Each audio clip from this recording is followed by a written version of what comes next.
Hello everyone, Assalamu alaikum. Eid Mubarak. Welcome back to Ima's blog. আবারও চলে আসলাম brand new একটা blog নিয়ে। তো চলেন শুরু করা যাক আজকের ব্লগটি।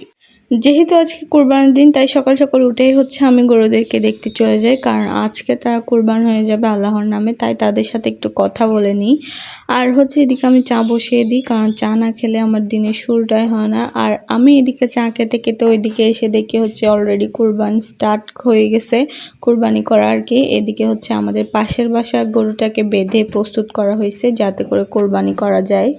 আর ওইদিকে সবগুলো গরু হচ্ছে তাকিয়ে আছে, আর এইদিকে দেখেন একটা পাগলা গরু ওইটাকে বাঁধার জন্য চেষ্টা করতেছে, কিন্তু কিছুতেই বাঁধতে পারতেছে না। অনেক ভয়ানক একটা সিন হয়ে গেছে।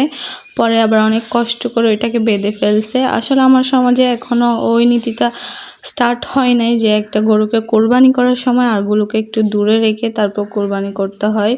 এখনো মানুষ ওইটা মানতেছে না আর কি। আর এদিকে কোরবানি দেখে আমি হচ্ছে এদিকে মাংস রান্নার জন্য প্রস্তুত করার জন্য চলে আসছি। এখানে আমি পেঁয়াজ, আদা, রসুন, টমেটো, কাঁচামরিচ আর হচ্ছে ধনিয়া পাতা সবগুলো কেটে নিয়েছি অল্প অল্প করে। আর এখন হচ্ছে আমি সবগুলোকে ব্লেন্ড করব।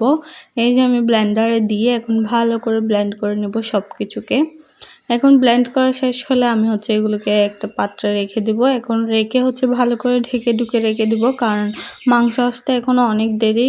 মাত্রই হচ্ছে জবাই করছে, আর এগুলোকে ভালো করে ছিলে মাংসগুলোকে কেটে আনতে একটু টাইম তো লাগবেই। এই যে এদিকে মাংসগুলো প্রায় কাটাকাটি হয়ে গেছে, ঘরে নিয়ে এখন হচ্ছে সবগুলোকে কাটাকাটি করবে আর কি। আর এদিকে আমি আর আমার মেয়ে দেখতেছিলাম, আর আমার মেয়ে অনেক বেশি ভয় পাচ্ছিল এগুলোকে। এই তো আমাদের ফাতিহার মাংস হচ্ছে চলে আসছে। এখন আমি এগুলোকে ধুয়ে ভালো করে পরিষ্কার করে তারপর রান্না বসিয়ে দিব। এখানে কিন্তু 10 কেজি পরিমাণ মাংস আছে, আর আজকে আমি এগুলো সবগুলো একাই রান্না করব। মানে প্রথম হচ্ছে আমি এত বেশি মাংস রান্না করব আর কি। যাই হোক, আজকে যেহেতু কোরবানির মাংস, এগুলো যেভাবে রান্না করা হয় না কেন অনেক বেশি মজাদার হয়। কেন জানি না, কোরবানির ফাতিহার মাংসর মতো আর কোনো মাংসই আমার মনে হয় না। আর আমি হচ্ছে এখানে মাংসগুলো ভালো করে ধুয়ে পরিষ্কার করে নিয়ে নিয়েছি রান্না বসে দেওয়ার জন্য। সবার প্রথমেই আমি হচ্ছে এখানে পেঁয়াজ যেগুলো ব্লেন্ড করে রেখেছি সেগুলো ঢেলে দিব। তারপর আদা বাটা, রসুন বাটা সব কিছু ঢালা হয়ে গেলে আমি এখানে অল্প পরিমাণে টমেটো আর কাঁচামরিচও দিয়ে দিয়েছি, আর অল্প পরিমাণে তুলে রেখেছি যাতে করে হচ্ছে পরে ইউজ করতে পারি আর কি। আর এখানে দেখেন হলুদের গুঁড়ো, মরিচের গুঁড়ো, মশলা এগুলো দিয়ে অল্প পরিমাণে লবণ পরিমাণ মতো আর কি। আর এখানে আমি হচ্ছে কিছু মাংসর মশলা ইউজ করতেছি। আর এই যে দেখেন খাঁটি সরিষার তেল, এগুলো হচ্ছে আমি আগে নিয়ে রেখেছিলাম মাংসে দেওয়ার জন্য। এই খাঁটি সরিষার তেলগুলো আমি এখানে ঢেলে দিয়েছি, ভালো করে মেখে ঝুঁকে নিচ্ছি। আর অল্প পরিমাণে দিয়ে দিব হচ্ছে টমেটো সস, আর সাথে আমি দিয়ে দিব হচ্ছে দুধ অল্প পরিমাণে, আর অল্প পরিমাণে আমি পরে ইউজ করব দুধ।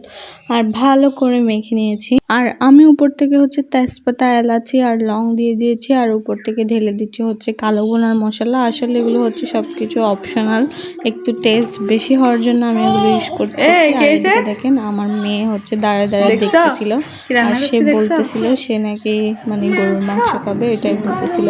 কিন্তু সে অনেক বেশি ভয় পাচ্ছিল, মাংসগুলোকে ধরতে যাচ্ছিল না, কারণ হচ্ছে এখনো মনে হচ্ছে গরুটা এখনো বেঁচে আছে, ওইটাই বলতেছিল আর কি ও। আর এখানে দেখেন আমি চুলাতে হচ্ছে বসিয়ে দিয়েছি। আর এগুলো রান্না করতে করতে আমার মাংস চলে আসছে। এগুলো হচ্ছে প্রথমে ছিল হচ্ছে পায়া, তারপর দ্বিতীয় রানের মাংস, আর হাড্ডি, কলিজা আর সবগুলোর মাংস আমি এখন আস্তে আস্তে ফ্রিজে রেখে দিব। সবাইকে দেওয়া হয়ে গেছে। আর এইদিকে দেখেন আমার মাংস প্রায় রেডি হয়ে গেছে। এখন আমি ভালো করে নেড়ে চিড়ে উপর থেকে আর যে টমেটো কাঁচামরিচ ছিল ওইগুলোও দিয়ে দিয়েছি।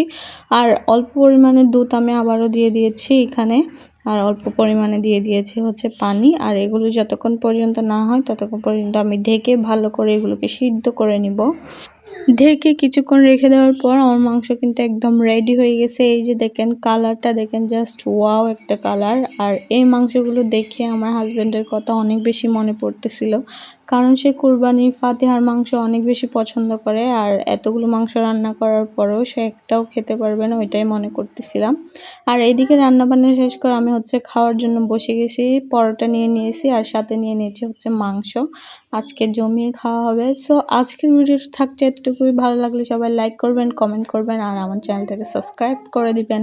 সবাই ভালো থাকবেন, সুস্থ থাকবেন। আল্লাহ হাফেজ।